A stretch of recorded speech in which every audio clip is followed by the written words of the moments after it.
వంటలు చేసుకుంటూ పోతే నేను కూడా ఒక మంచి చెఫ్ అయిపోయేలా ఉన్నాను. హోమ్మేడ్ సాంబార్ పౌడర్ కోసం కావాల్సిన ఇంగ్రీడియంట్స్ ఏంటో చూసండి. శనగపప్పు, మినపప్పు, ఎండుమిర్చి, ఎండు కొబ్బరి, ఇంగువ, కరివేపాకు, మిరియాలు, జీలకర్ర, మెంతులు, ధనియాలు ఇవన్నింటినీ కూడా మనం మంటని లో ఫ్లేమ్లో పెట్టి చేసుకోవాలన్నమాట. చూసారు కదా మన సాంబార్ పౌడర్ కోసం కావాల్సిన ఇంగ్రీడియంట్స్ అన్నీ ఇవే. ముందుగా ఒక ప్యాన్ పెట్టుకొని ప్యాన్ వేడైన తర్వాత అందులోకి ఇవన్నీ వేసి మంటని లో ఫ్లేమ్లో ఉంచుకొని మాత్రమే మంచిగా ఫ్రై చేసుకోవాలి.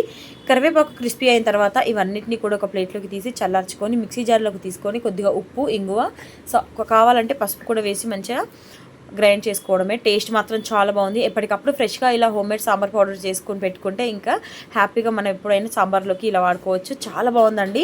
ఫస్ట్ టైం మన చేతులతో ఏది చేసుకున్న హ్యాపీనెస్ వేరే ఉంటుంది కదా. ఇంకా మీరైతే ఇంట్లో ట్రై చేసి మీకు ఎట్లా అనిపించిందో కామెంట్ చేయండి. ఫస్ట్ టైం మన ఛానల్ ఎవరైనా చూస్తే సబ్స్క్రైబ్ చేసుకోవడం అస్సలు మర్చిపోవద్దు. ఇంకా వీడియోకి ఒక లైక్ చేయండి, ఇంకా కామెంట్ కూడా చేయండి. నేనైతే ఈరోజు సాంబార్ చేశాను. టేస్ట్ మాత్రం అదిరిపోయింది. మీరు కూడా ట్రై చేయండి. Thank you for watching.